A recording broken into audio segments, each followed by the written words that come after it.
Monsieur le vice-président, bonjour. Bonjour. Merci de nous recevoir dans vos locaux dans le cadre d'une interview axée sur la dernière sortie que vous avez effectuée du côté de Radisson Blu, une communication capitale à l'endroit des citoyens gabonais, notamment sur ce qui prévaut sur la transition, notamment son déroulement, et par rapport à l'avenir du Gabon. Monsieur le vice-président de la République, le titre reste toujours, bien sûr, bien que vous ne soyez plus en fonction, mais qu'à cela ne tienne, vous l'êtes toujours.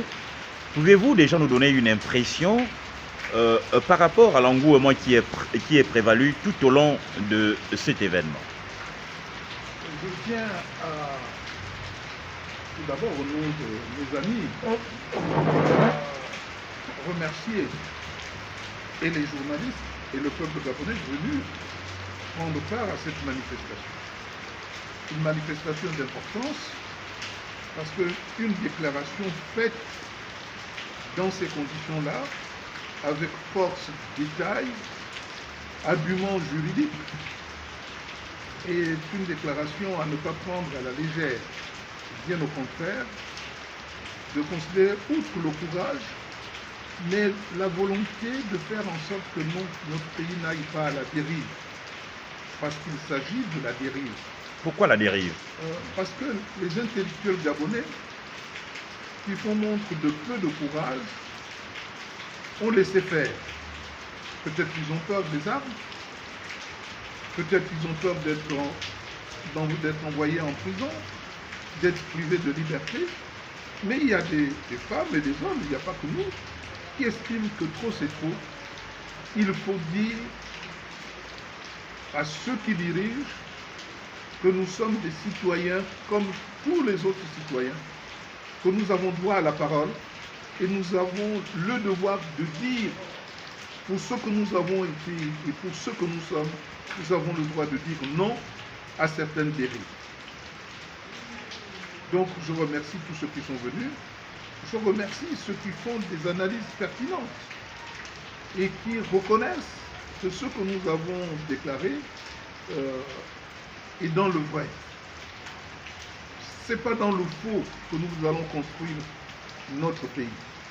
Il est vrai que nous avons la culture du faux, mais il faut sortir de cette culture pour que nous puissions avoir des chances de succès dans nos entreprises et dans la construction de notre pays, en nous disant des vérités. Il se trouve que Oligui Nguema n'a pas fait de coup d'État libérateur, qu'Oligui Nguema a pris la place d'Ali Bongo, qu'Oligui Nguema perpétue le pouvoir dans une région en se servant de son père, en faisant croire qu'il appartient aux deux provinces, qu'à cela ne tienne.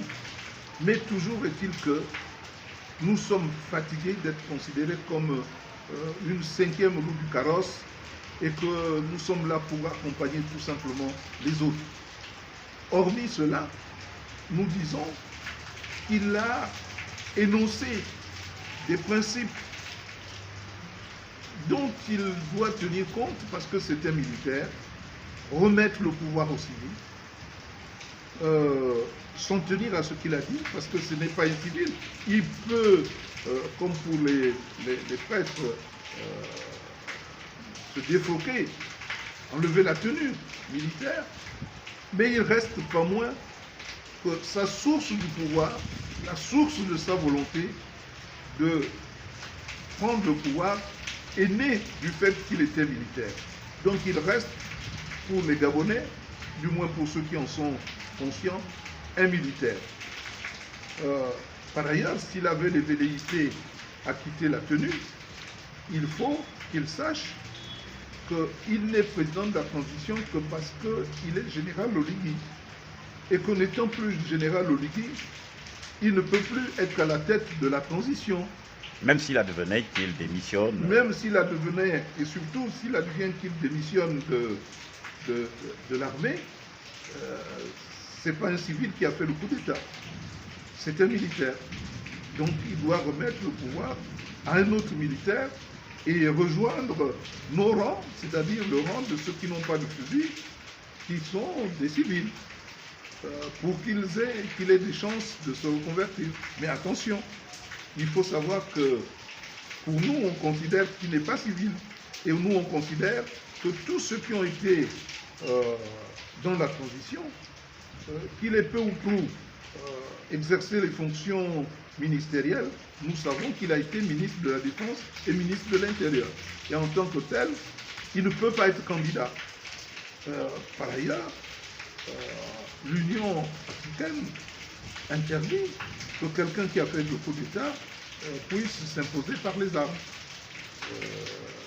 Moi, j'ai dit l'autre jour que j'avais applaudi parce que je pensais qu'il aurait la lucidité de ne pas être candidat et de créer l'occasion, de donner au Gabon l'occasion d'avoir de bonnes institutions, d'avoir une véritable démocratie et d'aller aux élections transparentes. Ce n'est pas le cas. C'est pourquoi il a une question qui lui avait été posée, comment il allait faire pour gérer les Gabonais, pour qu'ils obéissent au doigt et à l'œil par rapport aux aspirations qu'il avait. Il a conçu une concertation avec les gens qu'il a désignés lui-même. Il a conçu un parlement avec des gens qu'il a désignés lui-même, un gouvernement à qui il a demandé de ne pas, aux ministres de ne pas être candidat. Donc le tour étant fait, il ne restait plus que ceux qui étaient en dehors et qui avaient un certain âge, qu'on les élimine pour que, ils ne se sentent pas plus âgés que ceux qui ont moins de 35 ans, et deux, qu'ils n'échouent pas devant ceux qui ont plus d'expérience, qui ont plus de vision que lui, donc il les écarte pour qu'ils restent là. Mais ça, nous n'allons pas accepter, parce qu'une constitution, quand elle est mal rédigée, nous avons le devoir de la bien rédiger. Et c'est ce que nous avons l'intention de faire en appelant à plus de discernement, à plus de compréhension, à plus de sagesse, afin que cette constitution n'écarte personne, ni les plus jeunes, ni les plus âgés, et que si nous voulons aller aux élections, chiche, s'il veut être candidat, malgré le fait qu'il a posé des actes qui lui interdisent à lui-même d'être candidat, si malgré tout il veut aller aux élections, qu'on aille tous aux élections et on va voir, et son discours, qui ne sera pas toujours préparé, et des débats qu'il a souhaité, des débats devant tout le monde, tous les candidats alignés, comme en France, on va voir qui va dire quoi et qui va nous amener à avoir des élections, disons, un pays démocratique, ce que nous recherchons tous. Serait-ce le mobile pour lequel vous souhaitez le retour à la Constitution de 1991?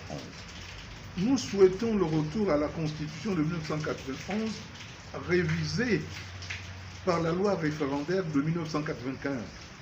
Parce que la seule Constitution de 1991 ressemble à s'y méprendre à celle de 2024, sauf que celle de 1995 vient gommer l'exclusion des autres, vient faire en sorte qu'elle soit, cette constitution de 1991, soit impersonnelle et non discriminatoire. Monsieur le vice-président, lors de son adresse à la nation, à l'occasion des fêtes de fin d'année, monsieur le président de la transition disait aller jusqu'à la fin du chronogramme précédemment établi. Pourquoi serait-ce une inquiétude ou constaterez-vous peut-être qu'il y aurait une forme de revirement de langage au travers de ce qu'il dit et de ce qui se fait qui attire probablement votre attention au point de penser qu'il pourrait être candidat? Non, je ne sais pas si la question faut la poser comme ça. En réalité, nous ne redoutons rien. Lors de l'adresse à la nation, il a dit qu'il irait jusqu'au bout du chronogramme. Il faut s'en féliciter. C'est pourquoi je pense que les ballons d'essai sur le mois de mars c'est pour tout simplement essayer de faire en sorte qu'il manque de parole.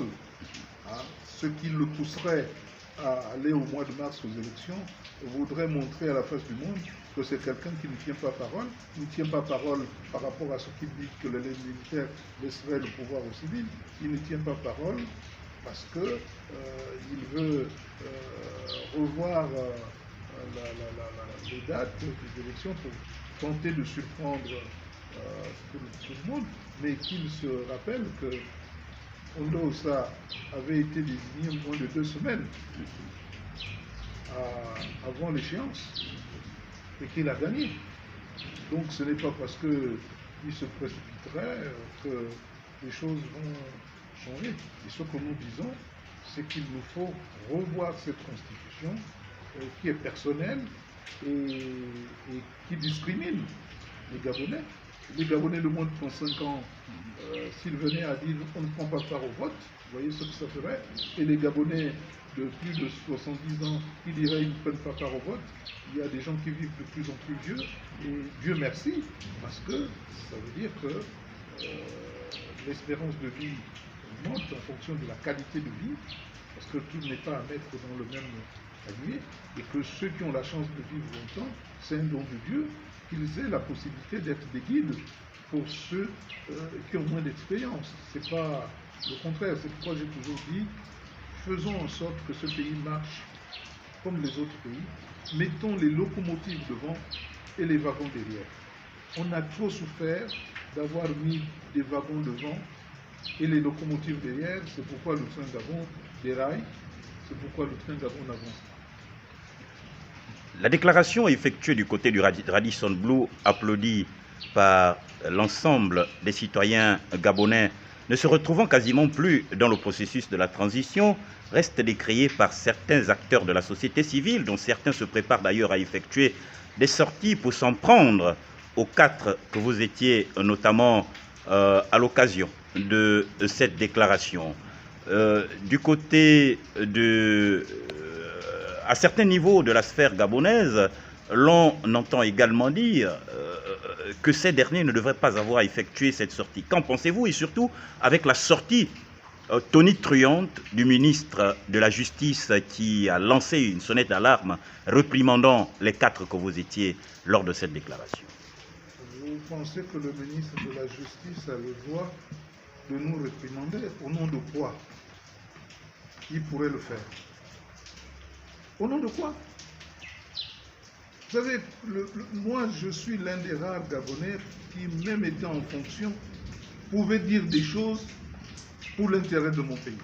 Il y a des gens, quand ils sont au pouvoir, quand ils mangent, ils ont un discours. Quand ils ne mangent plus, ils ont un autre discours. Maganga reste constant. Il reste constant. Et un ministre de la Justice qui enlèverait le droit à d'autres Gabonais ne mérite même pas d'être ministre de la Justice. C'est une grave erreur. Et vous ne biaisez pas vos questions. Le Camerounais qu'on a fait venir parce qu'il ne peut pas trouver d'autres Gabonais, des Gabonais pour être à leur service, qui vient dire que nous n'avons pas le droit. Mais si nous n'avons pas le droit, qui a le droit? Les militaires n'ont pas le droit de faire la politique. Donc ils violent déjà leur statut. Si les militaires n'ont pas le droit de faire la politique, et que nous autres, qui avons des formations pour éclairer le peuple, n'avons pas le droit de le faire, mais qui a le droit de le faire? Ce n'est pas un Camerounais qui sent l'exclure du fait qu'il est aussi africain et qu'il peut se mêler des problèmes de l'Afrique, mais il a des problèmes chez lui, qu'il balaie déjà devant sa porte avant de penser pouvoir balayer la porte du voisin, et qu'ils viennent s'exclamer en disant que nous n'avons pas le droit de dire ce que nous avons dit, alors que tout le peuple pense tout bas ce que nous avons dit tout haut, parce qu'il faut bien qu'il y ait des gens qui aient le courage, qui soient les porte-parole des autres, parce que trop c'est trop. Nous n'avons pas applaudi le coup, disons, le fait qu'on ait mis à l'écart Ali Bongo, que ça garde les mises à l'écart, Parce que ce ne sont pas tous les militaires ensemble qui ont fait le coup d'État. C'est une fois que la garde républicaine a écarté le président qu'ils ont appelé les autres pour dire venez, c'est la preuve. Dans une armée, on prend forcément un général le plus gradé. Sauf s'il y a eu un véritable coup d'État avec des capitaines qui mettent de côté la hiérarchie. Mais quand il y a une hiérarchie, si c'est un coup d'État pensé par tout le monde, on ne prend pas le général de brigade. On prend le général soit d'armée, soit de corps d'armée, selon que dans le groupe, il y a quelqu'un qui a le grade le plus élevé. Et par ailleurs, une garde républicaine est là pour protéger le président, mais pas pour déposer le président, parce que c'est lâche et trop facile. N'est-ce pas? Faites-vous allusion à une supercherie ourdite contre le peuple gabonais? Mais on a roulé le peuple gabonais dans la farine. Il n'y a pas eu de coup d'État. On a écarté Ali Bongo pour préserver les intérêts. Malheureusement, Oligui a des velléités. Il ne répond plus à ceux qui l'ont poussé à le faire et décide de faire comme il veut. D'autres pensent qu'il s'agit là d'une tête armée et que le PDG aurait mué. Qu'en pensez-vous? Vous savez, j'aime prendre des exemples concrets. Lorsque j'ai...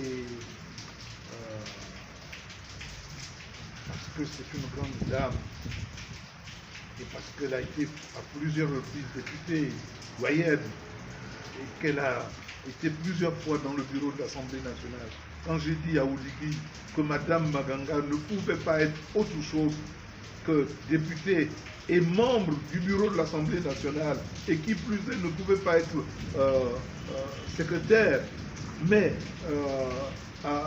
soit à la présidence de l'Assemblée nationale, soit à la vice-présidence, lorsqu'il a accédé à ma demande,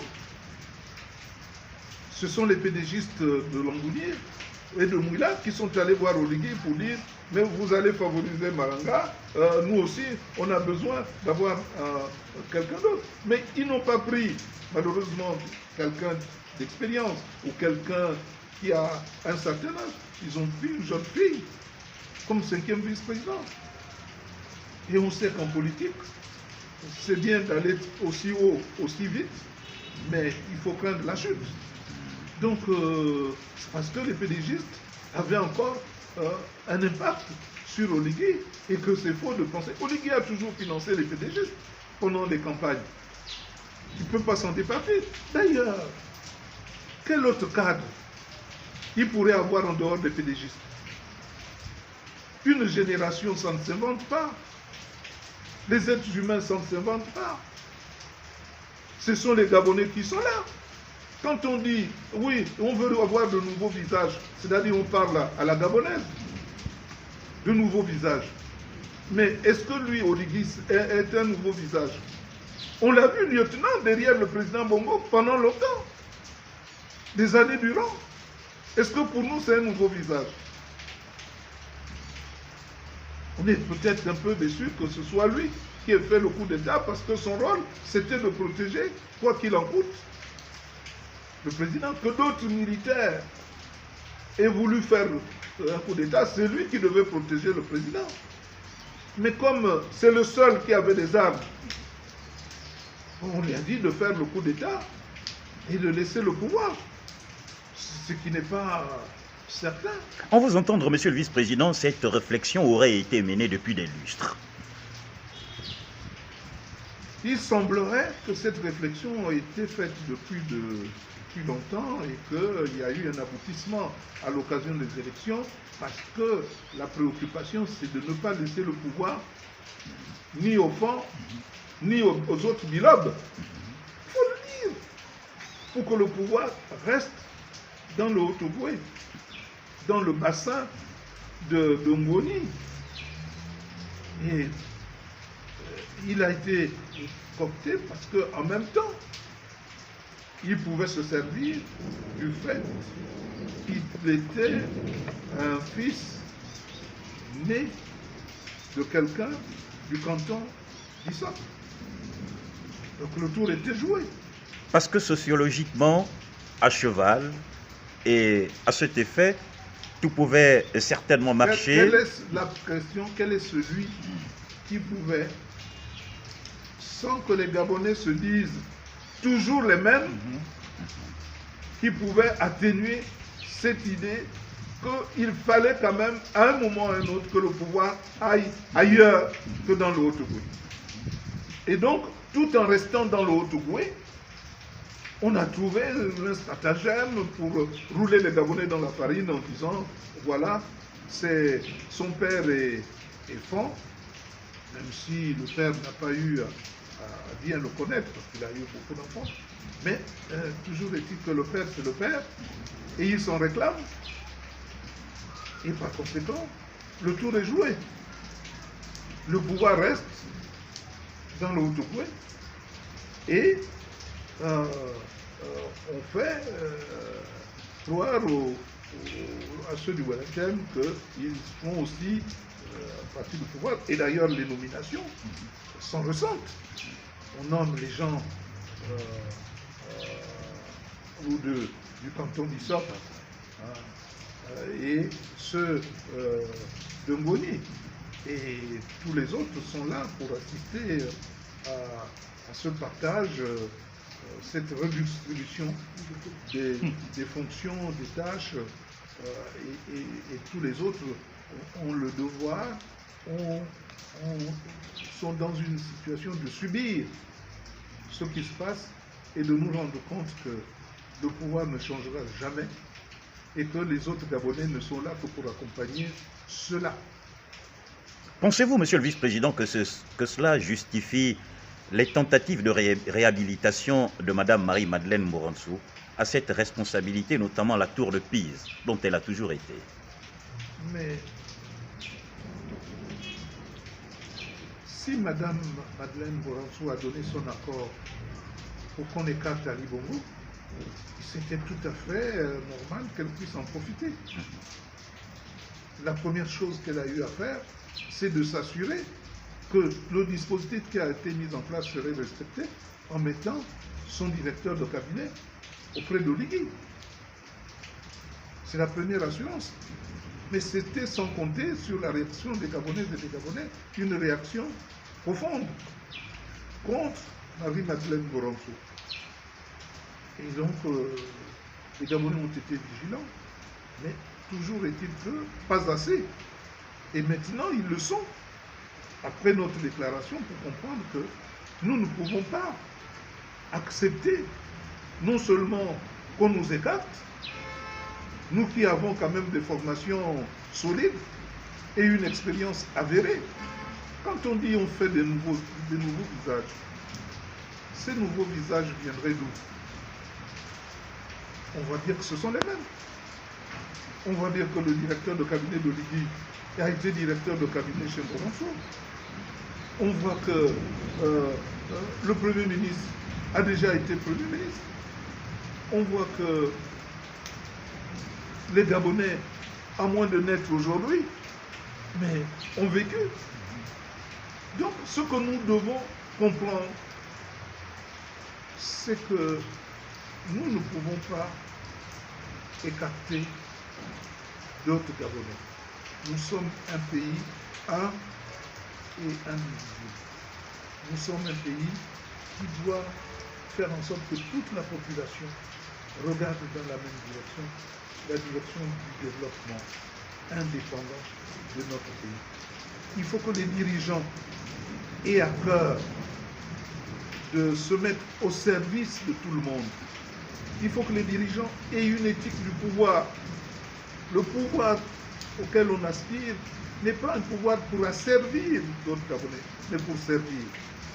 Et c'est pour cette raison que je pense qu'il serait urgent qu'on se retrouve autour d'une table, qu'on en discute, Et c'est pourquoi on en appelle non seulement aux pays voisins du nôtre, on en appelle à la communauté internationale. Pour un arbitrage? Pour un arbitrage, parce que quand les choses commencent comme ça risque d'aller loin.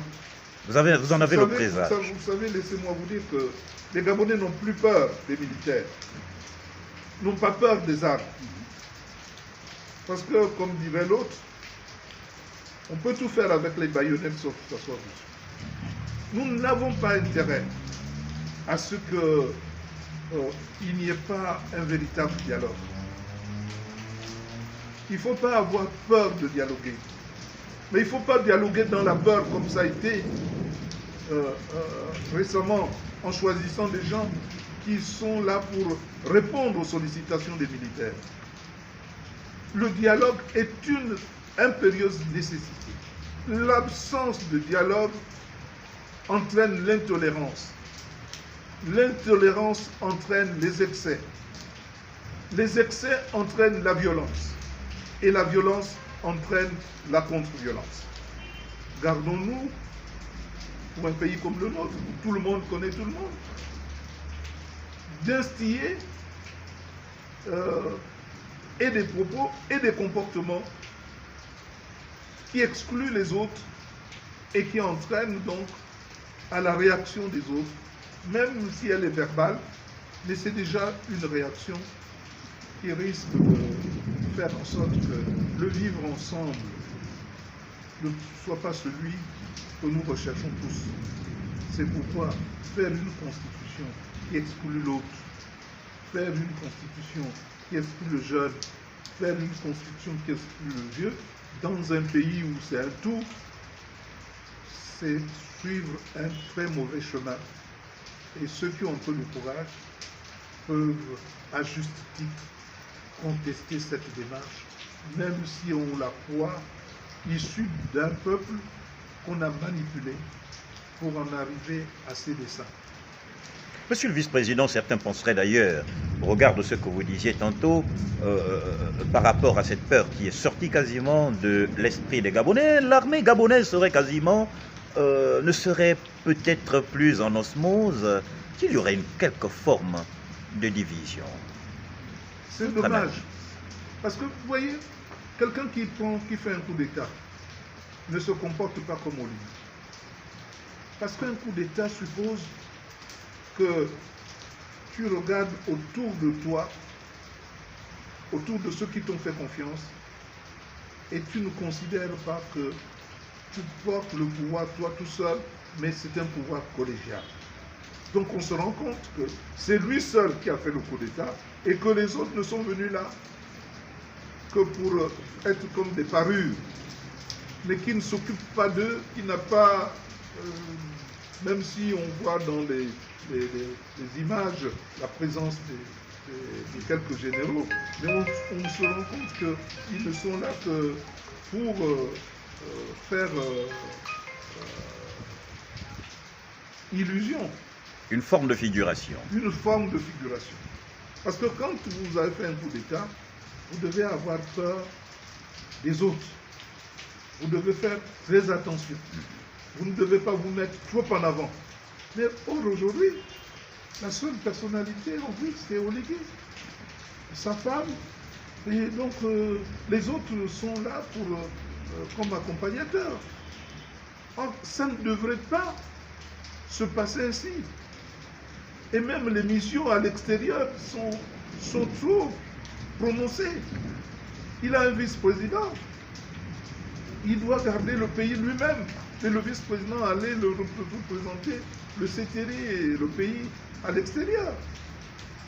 Et là, on sent que, oui, il est conscient qu'il n'est pas tout seul, qu'il est avec d'autres. Mais là, c'est comme s'il était, c'est pire qu'un chef d'État élu. Il n'a pas de retenue.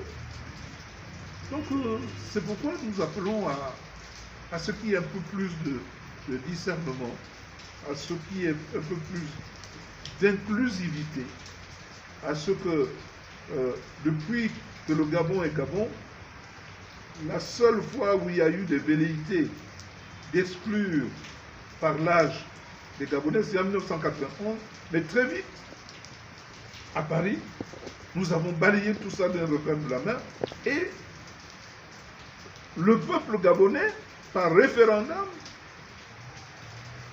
a marqué son accord. Donc c'est pourquoi nous nous référons à la Constitution de 1991, mais celle révisée par référendum en 1995. C'est celle-là qui fait foi, qui est la plus consensuelle et qui ne met pas l'accent sur les visages, les vieux ou les nouveaux visages. Parce qu'on peut dire qu'un visage qui est resté à la une depuis qu'on est lieutenant, pour être général, ce n'est pas un nouveau visage, c'est un vieux visage. Et qu'il faut donc aller prendre les sous-lieutenants ou les lieutenants pour qu'ils fassent un coup d'État. Comme ça, eux, ce seront des gens qu'on n'aura pas connus. Or, on a besoin de tout le monde. Et je suis surpris que les anciens aient pu cautionner cela. Peut-être parce qu'ils n'étaient plus dans la course et en viraient ceux qui resteraient encore dans la course. Mais la vie, c'est une question de volonté de chacun, de concourir ou de ne pas concourir. C'est une question de la façon dont chacun est constitué physiquement. Vous pouvez avoir des jeunes qui à 50 ans sont complètement déglingués. Vous pouvez avoir des gens comme Miboto qui ont encore bon pied, bon oeil, que je salue au passage pour avoir maintenu sa forme. Il n'était pas exclu qu'un gars comme Miboto ou comme Bivungi à 79 ans bientôt puisse être candidat, pourquoi pas, s'il en a la force. Et pourtant, c'est une intelligence. Pourquoi ils doivent tout de suite baisser pavillon quand ils se sentent encore en bonne santé et puis qu'ils peuvent apporter encore quelque chose à leur pays? Ça n'a pas de sens. Mais toujours est-il qu'ils font partie des gens qui ont accepté de baisser la culotte et d'accepter qu'un fils à eux puisse leur dire que vous êtes des rebuts désormais, qu'il utilise de temps en temps pour lui-même et pour se donner raison. Monsieur le vice-président, l'éviction de Frédéric Bongo de la garde républicaine, son interdiction de séjourner au niveau du Gabon, éventuellement l'affaire Hervé Patrick Opianga, selon certains dires, certaines analyses estimeraient que l'anticipation de cette élection pourrait trouver ses origines sur ces deux affaires, en estimant que ces derniers pourraient être à la porte, ou aux portes du moins du Gabon, sur le point de faire basculer le processus de la transition. Votre avis? Je ne voudrais pas en réalité répondre à une question sur des a priori, sur des à peu près. Il n'y a aucune mesure officielle qui fixe les élections au mois de mars.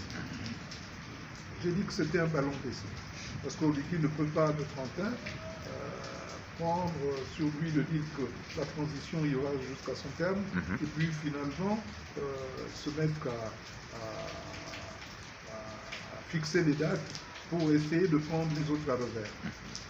Parce que rien ne dit qu'il sera candidat aussi, et que les autres feront en sorte qu'il soit candidat. D'où le bras de fer.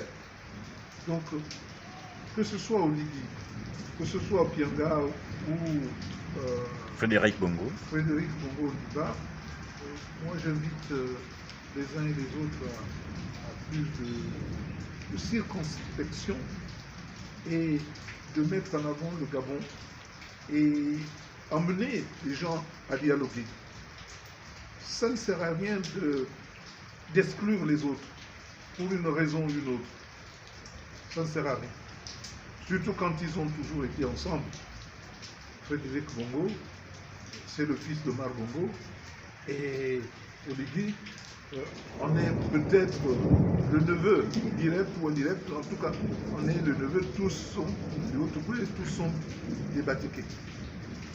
Donc, Obianga a joué un grand rôle dans ce coup d'État, dans l'envie d'établir les militaires au pouvoir pour trouver une voie meilleure par la suite.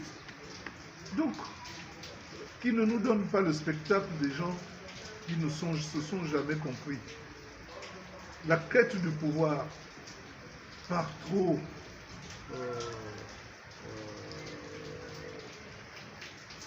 souvent exprimée va conduire à des incohérences. C'est pourquoi il faut s'asseoir. Nous ne pouvons pas nous permettre un bain de sang. Mais celui qui est à la tête de l'État doit se dire qu'il n'a pas le monopole de l'armée, ni encore moins de la garde républicaine. Beaucoup de ceux qui sont peut-être à ses côtés ne sont pas forcément avec lui, n'acceptent pas tout ce qui se passe. Donc s'il y avait des anciens, s'il y avait des conseils, les gens qui pouvaient conseiller, c'est de dire bas la terre. Mettez-vous autour d'une table, discutez et trouvez les voies et moyens de ne pas mettre le Gabon en situation d'éclatement, mais faites tout pour que de manière inclusive, les discussions aient lieu et que qui veut aller aux élections expliquer au peuple gabonais qu'il est le mieux placé, le mieux outillé, puisse y aller et qu'une fois que quelqu'un, celui qui sera élu, fasse travailler les autres, puisque les autres aussi sont des Gabonais. S'ils ont été candidats, c'est qu'ils avaient des velléités d'apporter quelque chose de plus. Mais vous voyez l'aberration des gens qui ont été candidats aux élections il y a moins de 16 mois, qui seraient exclus des prochaines élections, comme si on avait fait le coup d'État contre eux, comme si on avait des choses à leur reprocher. Alors que si on doit reprocher à quelqu'un, c'est à Oligui, qui pendant des années a soutenu un pouvoir dont il a profité. Tout ce qu'il a comme bien, comme richesse, ça vient d'où? Est-ce que tous les généraux du Gabon disposent des mêmes moyens que lui? Ça veut dire que sa proximité avec le pouvoir, il en a profité largement et qu'il ne peut pas pointer du doigt les autres quand lui-même est mouillé jusqu'au cou. Donc, mettons-nous ensemble, discutons, voyons ce qui peut en sortir pour qu'on puisse dire oui, il y a des Gabonais qui sont sages, qui sont réfléchis, qui ont du discernement. Et comme avec le président Bongo, on peut plier son ombre comme le roseau, mais au moins on fait comprendre aux autres qu'ils ne sont pas exclus et qu'ils tiennent, et que tout le monde tient à ce que s'ils ont une expression, qu'ils l'expriment pour l'intérêt du peuple gabonais. Deux questions à vous poser. Monsieur le vice-président, en dépit de tout ce qui peut être reprochable au président de la transition, que pourriez-vous lui conseiller face à la situation actuelle, surtout au plan sécuritaire, les Gabonais véritablement en danger sur la base de la recrudescence des crimes rituels? Une analyse, certainement. Vous savez, quand ceux qui ont pour mission d'assurer la sécurité présentent des velléités de pouvoir, leur mission est laissée de côté. Donc, ceux qui veulent en profiter, en profitent au nom de cet abandon pour commettre des exactions. Qui va encore contrôler qui? Le militaire est au pouvoir. Il ne se dit pas qu'il doit être exemplaire, il en profite. Et finalement, les missions dévolues à nos forces de sécurité ne sont plus assumées. Et par conséquent, on voit beaucoup d'exactions, on voit beaucoup d'arnaqueurs qui parfois le font au nom du président. Vous savez, personnellement, j'ai eu cette chance d'être découvert par la communauté internationale comme un homme d'affaires et puis quelqu'un qui a une certaine probité, même si certains Gabonais ne le savent pas, mais les Gabonais ne savent pas que tous les Gabonais sont passés au peigne fin, on sait qui a volé et qui n'a pas volé. Tu peux accuser ton voisin de voleur, mais celui qui a une vision globale, c'est que le voleur, ce n'est pas ton voisin, le voleur, c'est toi-même. Donc, quand il découvre une personnalité comme moi, personnalité gabonaise, dans les affaires, il souhaiterait me confier des moyens pour construire les écoles, pour construire les universités, pour construire les routes, pour construire tout ce qui peut arriver. Ce qui fait que, tout ce temps-ci, il est arrivé beaucoup de moyens en ma direction pour cela. Parce qu'ils ont essayé de le faire avec d'autres. Les autres ont purement et simplement détourné cet argent, ils n'ont rien fait.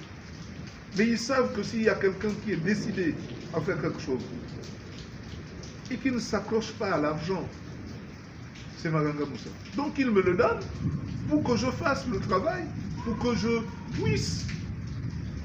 Vous voyez, j'ai mal quelque part pour nos étudiants qui n'ont même pas où se loger.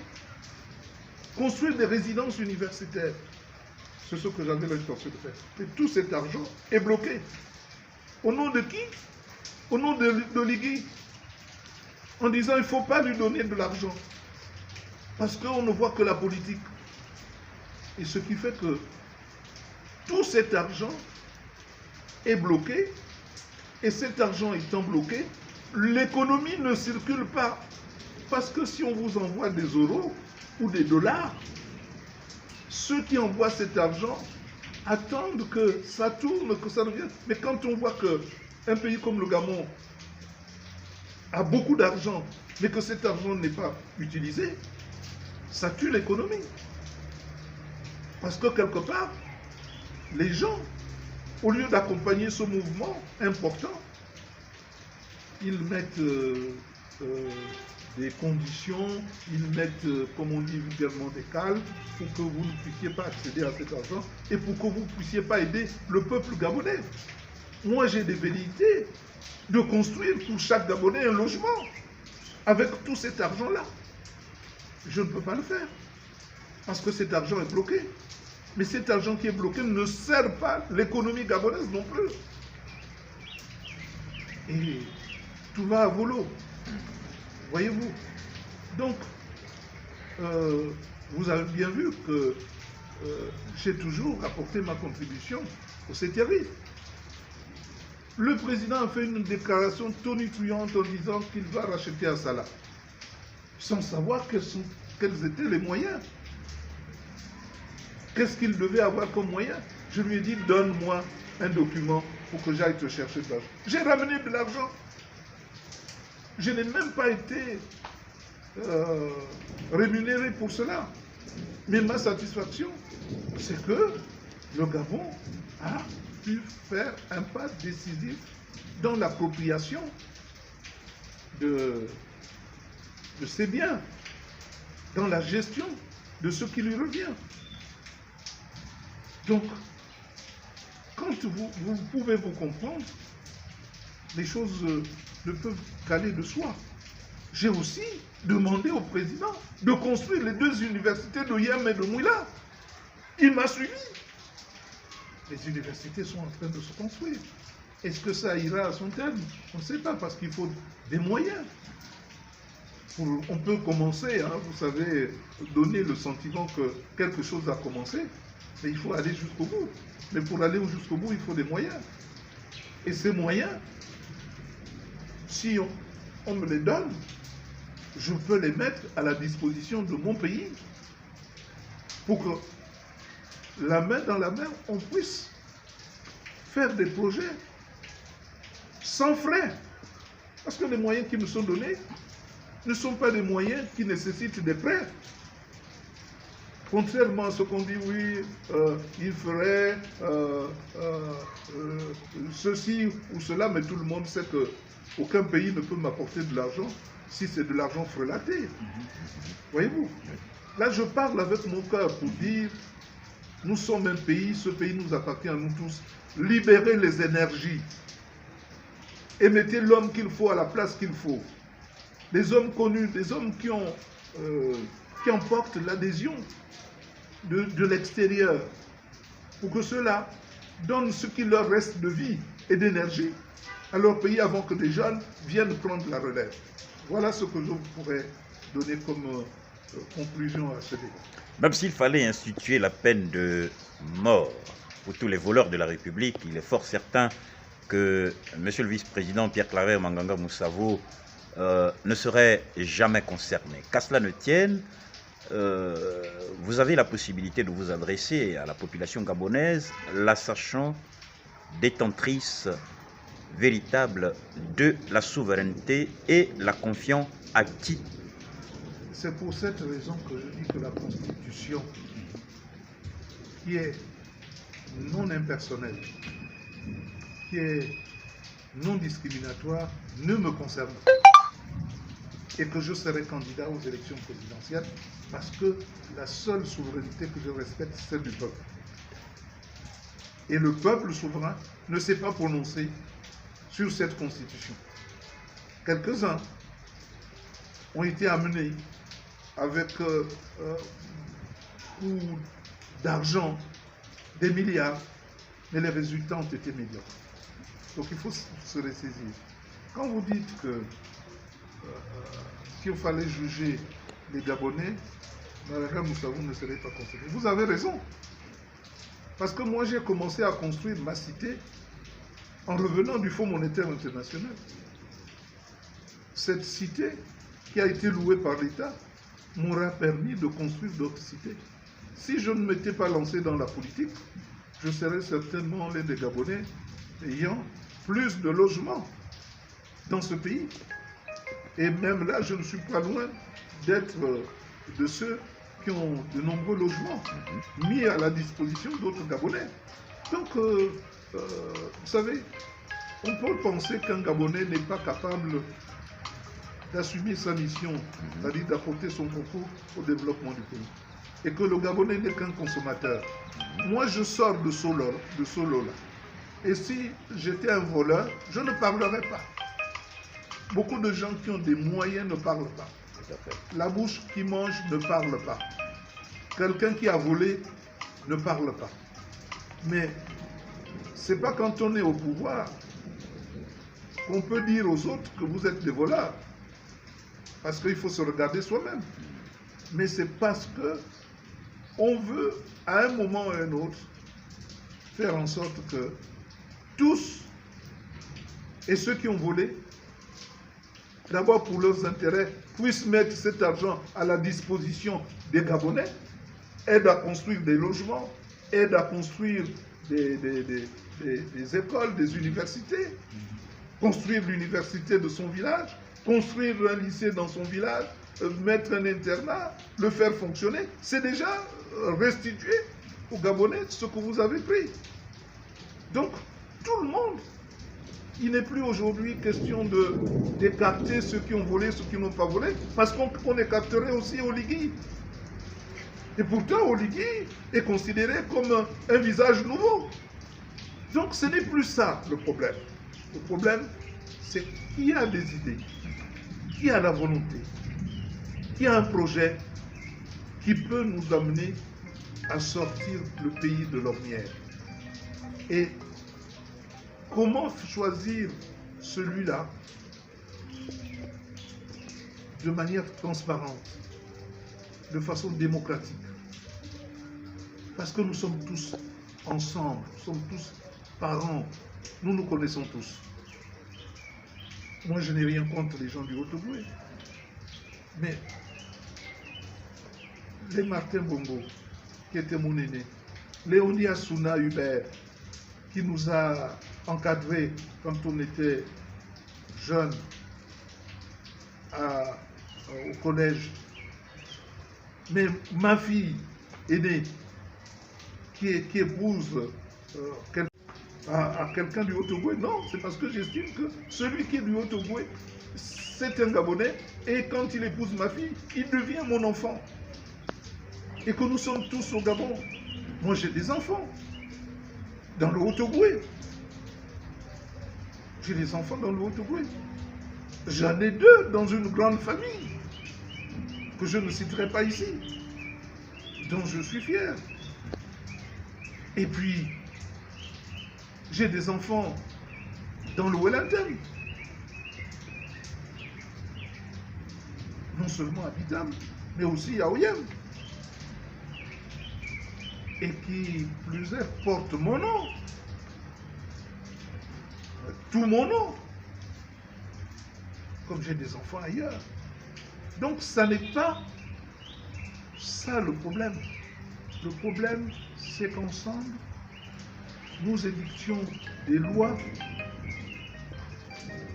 qui sont des lois impersonnelles, non discriminatoires, et qui prouvent l'amour, cet amour que nous devons avoir vis-à-vis de nos concitoyens.